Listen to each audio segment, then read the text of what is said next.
네, 여러분 안녕하세요.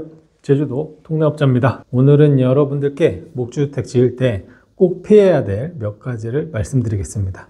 첫 번째, 2층에 테라스에 있는 목조주택. 로망이 있잖아요. 우리가 집을 지으려고 하면은. 대부분 여러분들이 갖고 있는 로망이 다락방, 2층 테라스. 다락방은 뭐 좋습니다. 뭐 다락방 있으면 좋죠. 하지만 2층 테라스는 그게 우리가 꼭 필요한가? 다시 한번 좀 생각을 해봐야 되지 않나. 저도 2층 테라스 많이 해봤는데 문제가 된 집도 있고 뭐 지금까지 잘 사용하는 집도 있고 그렇습니다. 일단 2층 테라스를 짓는데 비용이 만만치가 않죠. 그렇게 돈이 들어가는 데에 비해서 유용하게 사용하는 경우를 많이 못 봤습니다. 2층에 야외에 노출되어 있기 때문에 사실 그렇게 많이 쓸 일이 없을 거예요. 제가 지은 집 중에 2층 테라스가 있는 건축주분들 만족하시는 분들 못 봤습니다. 일단 첫 번째로 누수 위험이 가장 크죠.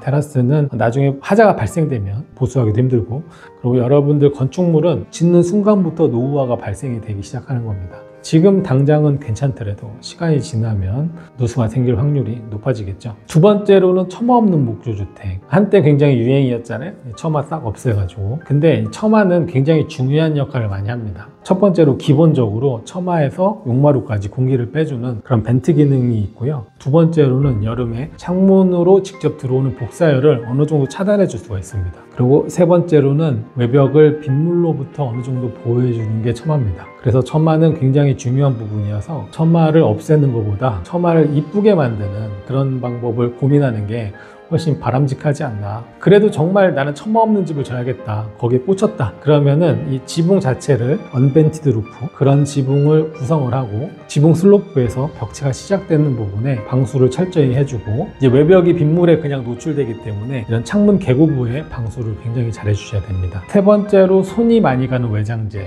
이런 거를 좀 덜 사용하고 손이 안 타는 그런 외장재를 사용하는 게 좋을 것 같습니다. 우리가 스타코 플렉스, 이런 스타코 계열, 실도장 계열 같은 경우는 주기적으로 손을 봐줘야 되잖아요. 단층이면 그냥 집주인이 어떻게 한다고 하지만 2층 같은 경우는 해마다 사람을 불러야 되고, 특히 이런 처마에 목재를 사용하는 것, 저도 목재를 사용을 했지만, 하지만 이거는 이제 루나우드라 그래가지고 외부 환경에 강한 목재입니다.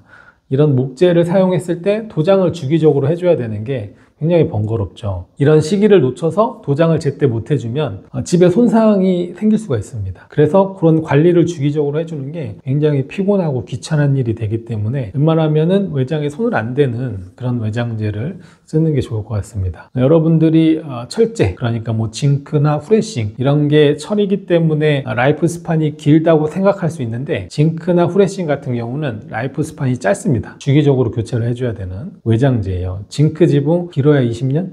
그 정도 보고 있습니다. 징크 시공을 할 때 그라인더나 가위가 들어가기 때문에 거기서부터 이제 부식이 생길 수가 있겠죠. 그래서 이 외부에 쓰는 자재 같은 경우는 좀 햇빛에 강하고 라이프 스판이 긴 그런 자재를 추천드립니다. 저는 여러분들께 강력히 세라믹 사이딩과 벽돌을 추천드리고 싶네요. 그리고 지붕재는 기와를 추천드리고 싶습니다. 네 번째로는 이제 저렴한 단열재와 샤시. 요즘 집 짓는 분들은 이런 부분에 대해서 중요하게 많이 생각을 하시는데, 불과 7, 8년 전만 해도 사실 이런 거 그렇게 크게 신경을 안 썼던 것 같아요. 요즘에는 좀 이런 부분을 중요하게 생각하셔가지고 저보다 건축주분들이 훨씬 더 많이 알고 계시더라고요. 집을 지을 때 단열재나 샤시만큼은 좀 좋은 걸 써가지고 집에서 살면서 만족감을 좀 느껴야 되잖아요. 그러려면 고단열재와 이런 좋은 샤시는 필수라고 생각이 됩니다. 또 단열재나 샤시 이런 거 싼 거 쓰면 집에 냉난방비 많이 들어서 나중에는 집 짓는 비용만큼 냉난방비가 들어갈 수도 있습니다. 처음에 초기 비용이 들더라도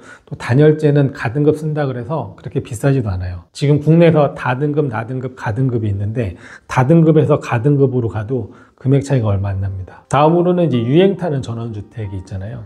이 주택도 유행이 있거든요. 요즘에 이제 세라믹 사이딩 유행이 끝나가고 있는 그런 시점이 아닌가 생각이 듭니다. 요 전에 이제 스타코 플렉스와 기와를 엄청 많이 썼거든요. 이 유행 따라서 집을 지으면 그때는 만족감이 있겠죠. 그 만족감이 유지되면 괜찮지만 10년 정도 지나면 또 다른 게 유행하지 않을까요? 그래서 이 자재를 보면 유행이 안 타고 꾸준한 자재가 있고 유행이 안 타는 집 유형이 있습니다. 저는 그런 자재와 그런 디자인으로 집을 짓는 거를 추천드리고, 우리 집도 다 그런 디자인입니다. 박공 아니면 모임 지붕, 외장은 벽돌로. 벽돌은 예전부터 꾸준히 써오던 이제 외장재잖아요.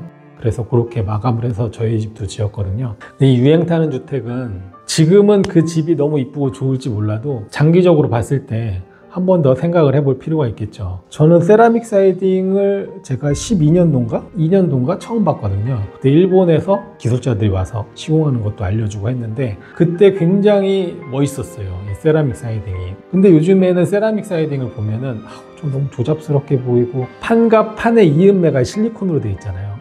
그런 실리콘 자국이 눈에 계속 거슬리고 그렇게 보이더라고요. 시각이 조금씩 바뀌는 거죠. 그래서 여러분들도 너무 유행 타는 것보다 실용적인 그런 집을 추천드립니다. 제가 오늘은 여러분들께 꼭 피해야 될 5가지를 말씀드렸는데요.